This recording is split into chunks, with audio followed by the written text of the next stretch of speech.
দাঁড়ান ভিডিওটা উপরে ধাক্কা দিবেন না, আজকের ভিডিও শেয়ার করলেই জান্নাত।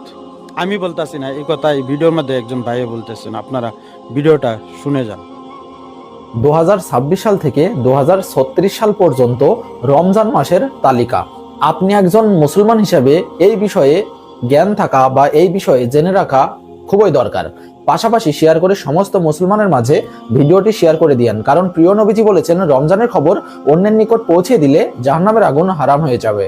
তো অবশ্যই ভিডিওটা দেখেছেন যে উনি বলতেছেন 2026 সাল থেকে নিয়ে 2036 সাল পর্যন্ত রমজান কোন মাসে কোন তারিখে আসবে, এটা যদি আমরা একজন আরেকজনের কাছে পৌঁছে দিই তার জন্য জাহান্নাম হারাম হয়ে যাবে, এমন কিছু কথা নয়। কারণ ইসলামটা এত সহজ না যে 2-4 জনের কাছে ভিডিও যদি শেয়ার করি বা খবর শেয়ার করি তাহলে আমাদের জন্য জান্নাত ওয়াজিব হয়ে যাবে, জাহান্নাম হারাম হয়ে যাবে, এমন কোনো কিছু না। আমি সর্বপ্রথম বলতেছি ওই ভাইকে, প্রথমে আপনি জ্ঞান অর্জন করুন, তারপরে ভিডিও বানান।